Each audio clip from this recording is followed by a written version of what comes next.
Dans ce texte, Sri Aurobindo présente la quête spirituelle qui vise à connaître et entrer en relation avec quelque chose d'éternel, d'infini et d'absolu.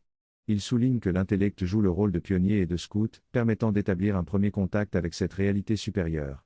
Cependant, c'est la volonté intérieure profonde, le véritable savoir, qui guide réellement cette quête.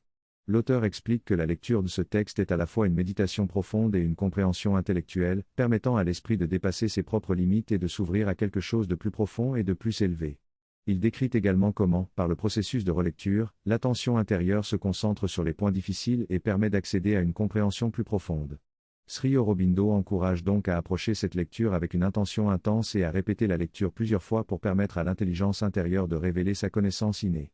Il souligne également qu'il est important de faire face à des difficultés pour susciter l'intervention de cette intelligence intérieure. Il y a toujours 3 tentatives pour obtenir une réponse, la première échoue, la deuxième échoue également, et c'est seulement à la 3e tentative que quelque chose se produit. Cette croyance est enracinée dans les histoires que nous écoutons depuis notre enfance, mais il y a une vérité plus profonde derrière cela.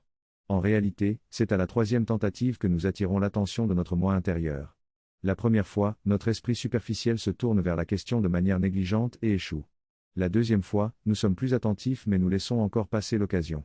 C'est seulement à la 3e tentative, lorsque nous savons que notre attention spéciale a également échoué, que nous puisons dans une ressource profonde en nous. Si nous observons ce processus avec soin, nous réalisons que cette capacité était toujours présente en nous, et nous pouvons la développer consciemment. La façon dont notre moi intérieur comprend est différente de celle de notre compréhension extérieure. L'attention interne est plus directe et profonde, tandis que notre compréhension externe est sujette à des réductions, des filtres et des distorsions. Pour recevoir cette connaissance intérieure avec le moins de pertes possible, il est essentiel de réduire notre compréhension externe au silence et de se tourner vers un état de réceptivité aspirationnelle. Dans cet état, notre attention se tourne vers ce que nous désirons connaître, sans pousser activement pour l'obtenir. Même lorsque nous atteignons ce point de cultiver notre conscience, il reste souvent une certaine agitation et une attente. Cette attente doit également être apaisée pour permettre à la connaissance intérieure de s'écouler librement. Cela nécessite un état de foi et d'attente, sans même l'idée d'une attente de temps. Il est possible de s'entraîner consciemment à atteindre cet état d'attention intérieure et de réceptivité aspirationnelle. C'est l'avantage le plus important de ce processus. Dans la pratique normale du yoga, ces états se développent naturellement, mais si nous sommes conscients de ce processus et y travaillons consciemment, nous pouvons les perfectionner. Dans notre lecture méditative de l'œuvre de Sri Aurobindo, nous pouvons aborder le texte en se connectant personnellement à notre moi intérieur, en visualisant la présence de la Mère divine ou de Sri Aurobindo lui-même, et en lui demandant de nous guider vers une connaissance plus profonde. Cette approche permet à notre conscience de s'élever et de recevoir un niveau de compréhension plus complet et direct, sans réduction ni filtrage. Cela peut être réalisé en ascendant à travers les différentes couches de la pensée supérieure jusqu'à l'intuition. C'est ainsi que nous pouvons travailler dans notre lecture de Sri Aurobindo et obtenir une connaissance plus intégrale qui émane de notre moi intérieur. L'auteur parle de l'absolu, qui est au-delà de la personnalité et de l'impersonnalité, et pourtant, il englobe à la fois l'impersonnel et la personne suprême. L'absolu transcende à la fois l'unité et la multiplicité, incluant à la fois l'un et le multiple dans tous les univers. Il est également au-delà de toutes les limitations de qualité, mais il n'est pas limité par un vide sans qualité. Au contraire, il englobe toutes les qualités infinies. L'auteur suggère de méditer sur ces concepts pendant plusieurs jours pour en saisir la profondeur. L'esprit peut trouver ces idées contradictoires, mais si l'on atteint un état de calme intérieur, on peut percevoir le dépassement des oppositions et l'inclusion de toutes les possibilités. D'une perspective d'identité profonde, nous pouvons observer le monde de manière impersonnelle, tout en reconnaissant notre propre personnalité qui interagit avec les formes et les couleurs de manière impersonnelle.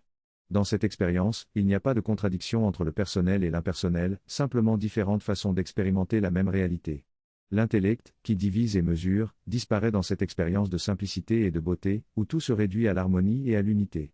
Finalement, l'expérience ultime est celle d'une conscience unifiée et harmonieuse.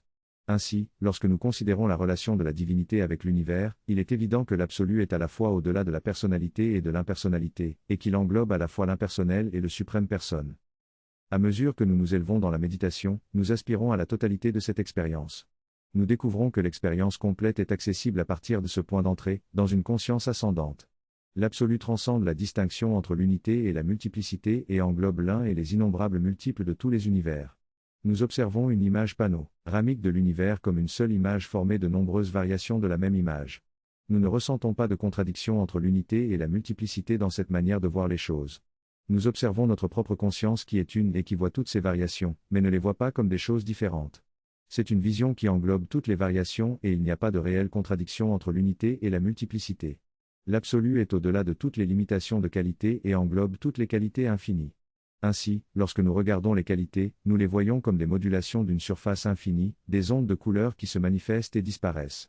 Nous reconnaissons qu'il y a quelque chose de plus profond derrière l'univers, l'absolu qui transcende la qualité et l'absence de qualité et qui se manifeste à travers les vagues de l'ananda, que nous percevons à travers nos sens. La réalité est une immense ananda océanique qui se conçoit et se révèle infiniment. La conscience s'élève et les sens s'affinent progressivement pour révéler ce qui se cache derrière les apparences phénoménales. Nous percevons les couleurs, les odeurs, les goûts, etc., mais nous ressentons et percevons au-delà de ces sensations, grâce à une conscience supérieure.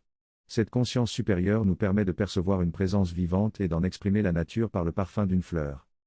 Comme un homme aveugle qui sent une fleur mais ne peut pas connaître sa beauté colorée tant que ses yeux ne s'ouvrent pas pour la contempler. Lorsqu'il la touche, il ressent la texture, la douceur et la délicatesse de la fleur. Et à mesure que ses perceptions s'élargissent, il ressent comme une présence vivante, un éclat psychique qui se traduit par toutes ses expériences sensorielles. Mais derrière tout cela se trouve la réalité ultime, cette substance vivante, éternelle et existante qui constitue l'univers tout entier.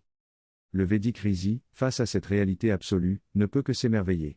Il décrit cette réalité sous différents aspects.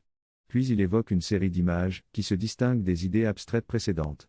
Il parle de l'âme individuelle, de toutes les âmes, et même de l'infini des âmes qui sont encore à venir, comme si elles étaient projetées dans l'univers. Ensuite, il évoque l'image d'un Brahman sans forme et de l'univers formé par le Brahman. Il est facile de concevoir le Brahman comme la totalité de l'univers, accompli par toutes les formes. C'est pourquoi il est devenu populaire de se référer au divin comme à l'univers, car cela nous permet de le visualiser. Mais cette vision n'est pas complète tant que nous n'allons pas au-delà de la forme, vers le sans forme. Comment concevoir ce Brahman sans forme ? Sri Aurobindo suggère de le méditer en imaginant toutes les choses qui existent, y compris celles qui pourraient exister mais que nous ne connaissons pas encore. Puis, étendre cela non seulement au présent et au passé, mais aussi au futur, incluant toutes les possibilités. Il s'agit de concevoir toutes les formes possibles, passées, présentes, futures, même celles qui n'ont jamais existé, sans avoir à les identifier personnellement. C'est l'idée que toutes les possibilités sont incluses. Mais cela n'est encore qu'à un niveau individuel. Il faut ensuite étendre cette idée à la totalité de l'univers, à l'infini des possibilités d'univers, basées sur toutes les lois et tous les principes possibles. Cela dépasse l'entendement et nous conduit à transcender les limites de notre esprit. Dans cette description, il est question de différentes formes de perception du divin, du Brahman. On parle d'abord de voix individuelles, universelles et transcendantales du Brahman, représentant la totalité de toutes ces voix. En méditant sur l'ensemble de ces aspects, on peut concevoir l'univers formé et transcender au-delà de lui vers l'informe Brahman. Il est ensuite question d'une relation avec la conception de Dieu, avec une distinction entre l'esprit cosmique et supracosmique. Le divin est considéré comme une partie intégrante de l'univers et en même temps peut se tenir au-dessus de tout. On parle ensuite du concept de Seigneur, une manifestation du divin qui préside sur tout, possède et jouit de tout. Enfin, il est question du soi suprême, où le divin se trouve en relation avec lui-même, s'appréciant lui-même dans l'univers et sa transcendance. Il y a une continuité dans ces différentes perceptions du divin, alors qu'on passe d'une expérience à une autre, mettant l'accent sur différents aspects de la divine. Dans cette discussion, l'auteur explore les différents états de conscience cosmique. Il décrit d'abord le soi suprême comme une relation avec lui-même, l'expérience du soi pouvant varier selon les individus. Ensuite, il présente le Purusha suprême comme une posture d'observation détachée du plaisir du soi, tandis que la Shakti suprême soutient, observe et approuve son propre jeu. Ces dualités coexistent et sont interdépendantes. Ensuite, il évoque l'éternellement non-né, qui reste immuable, tandis que la Shakti exprime continuellement son énergie dans la manifestation. Il souligne que l'infini dépasse le concept de l'infini spatial et temporel, et représente une exhaustivité qui ne peut être limitée par des dimensions physiques. Il explique également que l'esprit a tendance à diviser les choses en finies et à les accumuler indéfiniment, mais ne peut jamais atteindre un substrat ultime qui ne peut être divisé. Dans cette division infinie, il y a la possibilité de se diviser encore davantage, mais il est dit que cela ne peut pas se produire car le soutien de la connaissance de la supramentale est présent et connaît l'ensemble. Ainsi, la réalité ne peut pas être anéantie jusqu'à devenir un vide absolu, car l'unicité est présente en arrière-plan. Cela crée une relation intéressante entre l'infini et l'infiniment fini, où l'eau peut continuer à diviser l'infiniment fini, mais il y aura toujours quelque chose de plus petit. Cette notion a des implications pour l'expérience physique de la réalité, où l'on peut continuer à diviser les particules, mais on trouvera toujours des particules plus petites et des structures d'énergie instables qui se reconstituent constamment. Le physicien expérimente cela, où les accélérateurs de particules ne mènent jamais à une particule ultime. Ainsi, on trouve une complémentarité entre l'infini et l'infiniment fini, qui révèle la totalité de l'unicité de soi. Au fur et à mesure que l'on aborde cette notion d'un point de vue plus élevé, on réalise que tout cela est un simple flux qui se multiplie continuellement, comme un principe unique qui se répète sans fin pour créer cette apparence complexe. La science cherche instinctivement une théorie ultime de tout qui serait simple et qui expliquerait toute la complexité de l'univers, car elle perçoit qu'il y a une simplicité derrière toute la complexité apparente. Ce simple principe est également associé à l'idée de spontanéité et d'aisance naturelle dans le processus d'épanouissement du cosmos. Finalement, tout se résume à une seule et unique réalité, mais celle-ci se manifeste sous de multiples facettes et côtés. L'image d'un point est utilisée pour symboliser cela, où un point dimensionnel contient une infinité de directions et de rayons, même si en lui-même, il est sans dimension. Ce point est toujours singulier mais possède de nombreuses facettes. Ainsi, la nature du cosmos, du divin et de l'absolu est à la fois singulière et multiple. Enfin, on aborde la puissance d'auto-expression de cette réalité, qui se manifeste sous forme de toutes ses formes. Ce silence primordial, qui devient toutes ces lignes et dimensions infinies, crée et révèle toutes les possibilités infinies. En le dessinant, toutes ces possibilités apparaissent, et ainsi le mot du silence est exprimé. Le texte décrit la nature indescriptible et profonde de la réalité divine. Il souligne la puissance de manifestation et de radiation de cette réalité, qui est à la fois impersonnelle et omniprésente. Cette réalité est symbolisée par le nom de Krishna, qui représente l'oneness et la capacité d'attirer et de ramener tout dans l'harmonie et l'unité essentielle. Le texte explore ensuite le concept de mystère, décrivant comment plus on plonge dans la réalité divine, plus on découvre de dimensions et de profondeurs à connaître. Le mystère est insondable et en constante évolution, ce qui empêche l'univers d'être banal et plat. Enfin, la question est posée sur la connaissance que la divinité a d'elle-même, suggérant qu'elle est à la fois transparente dans sa plus haute conscience et voilée dans sa propre lumière éblouissante pour une conscience moins élevée. Dans cette conversation transcendantale, il est mentionné que pour une conscience inférieure, la divinité apparaît comme une immense lumière océanique.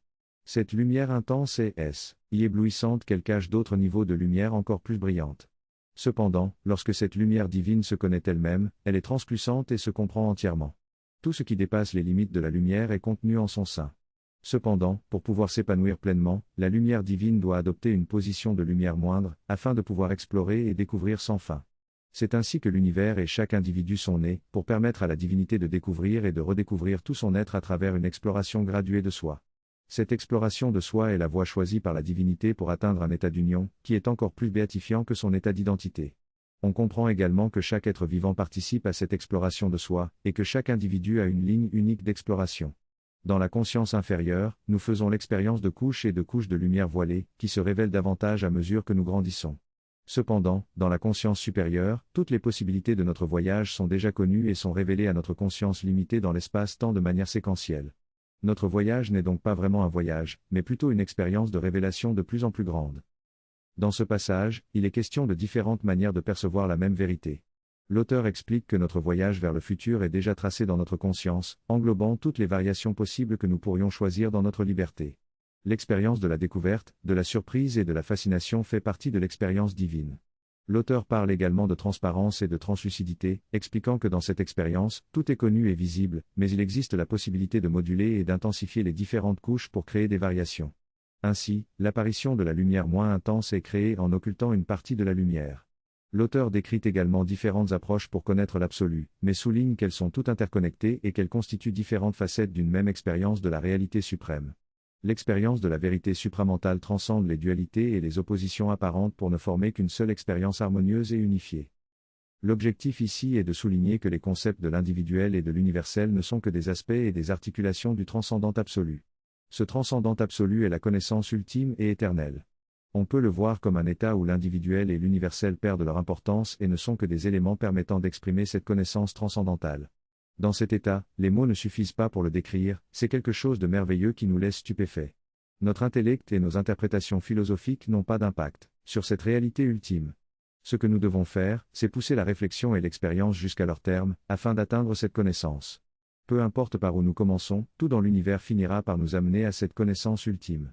Cette connaissance ultime est la réalité éternelle, le soi, le Brahman, le transcendant qui habite tout et se manifeste dans l'individu et l'univers de manière immanente mais déguisée ou cachée. La transcendance, qui se manifeste mais reste cachée, a choisi de mettre en scène différentes variations dans le but de créer un jeu de cache-cache dans l'univers. Chaque individu joue son rôle dans ce jeu, découvrant progressivement les autres, la réalité et l'univers. Ce processus de découverte de soi, des autres et de l'univers fait partie du jeu de la vie, appelé le lila. Lorsque nous prenons conscience de ce jeu et y participons consciemment, notre joie de nous découvrir et d'explorer collectivement s'intensifie. L'objectif d'une pratique spirituelle est de réaliser cette réalité éternelle, cette transcendance qui se manifeste partout. Cela ne signifie pas une extinction, mais plutôt une incarnation consciente du jeu. Lorsque nous méditons sur cette compréhension, nous réalisons que nous sommes ici pour jouer et pour manifester la félicité. Avant de rencontrer le gourou, il est essentiel d'aspirer à tout ce que le gourou peut vous offrir ou à tout ce que vous recherchez et pour lequel vous avez besoin du gourou. Beaucoup de personnes pensent avoir trouvé leur gourou et que leur vie est alors accomplie, alors qu'en réalité, trouver le gourou marque le début du véritable cheminement spirituel. Il ne suffit pas de se soumettre passivement à la volonté du gourou, mais il est nécessaire de faire activement l'effort de participer à ce que le gourou travaille en nous. Le gourou nous guide tandis que nous faisons l'effort de le suivre et à chaque étape, nous grandissons grâce à son aide. La relation avec le gourou et avec la vie en général change lorsque nous adoptons cette approche. Les personnes qui utilisent au mieux leur séjour ici sont celles qui font réellement l'effort de se transformer et de se purifier avec l'aide du gourou. Bien que l'opportunité nous soit donnée, nous devons nous engager et faire des efforts pour changer. Il est important de formuler nos aspirations clairement et de demander à la gourou de nous aider à nous transformer et à nous purifier. Cependant, cela nécessite également de notre part un effort et une volonté de surmonter les résistances et les oppositions que nous rencontrons sur notre chemin. C'est ainsi que nous entrons dans une sadhana active. Lorsque nous faisons cet effort actif en harmonie avec la volonté de la gourou, nous pouvons connaître une accélération spirituelle significative. Vivre constamment selon la volonté de la mère nécessite d'avoir une perspective générale de la vie en harmonie avec sa volonté. Cela implique de vivre dans le but de grandir, d'évoluer et de devenir plus co-NSI. Lorsque nous nous demandons ce que la mère voudrait que nous fassions dans chaque activité, nous devons nous fier à notre conception intellectuelle ou à notre intuition du cœur, tout en gardant à l'esprit que cela peut être partiel, mixte ou même incorrect. Mais en agissant en accord avec la volonté divine, nous ressentons une profonde satisfaction et un bonheur intérieur.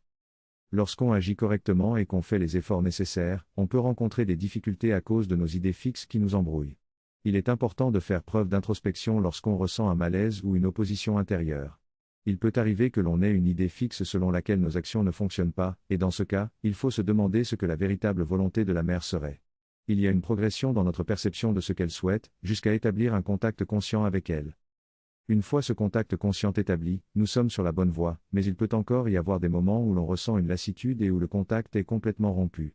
Dans ces moments-là, il est essentiel de suivre notre compréhension la plus élevée ou notre sentiment le plus profond, avec sincérité envers nous-mêmes.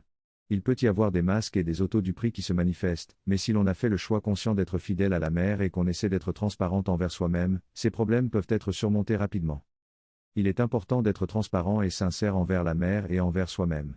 On peut essayer de dissimuler cela envers les autres, mais pas envers soi-même, car cela couperait notre contact avec la mère. Si l'on fait un choix conscient que l'on sait ne pas être le meilleur, on peut demander à la mère de nous aider à surmonter cela. La transparence est essentielle pour pouvoir progresser rapidement. Si l'on se cache et se justifie, on se coupe de sa lumière et de son aide. La mère se préoccupe plus de notre attitude et de notre intention que de nos actions elles-mêmes. La translucidité, dans son sens de laisser passer la lumière tout en la diffusant, est un bon moyen de décrire notre relation avec la mère. On peut voir ce qui se trouve de l'autre côté, mais pas de manière claire et directe. Le prochain rendez-vous sera dans 2 semaines, car je serai absent la semaine prochaine. En attendant, il y a des vidéos de sessions précédentes et d'autres conférences qui pourraient être intéressantes à regarder. Les conférences récentes en Suisse pourraient être particulièrement intéressantes, car elles abordent divers sujets d'intérêt général.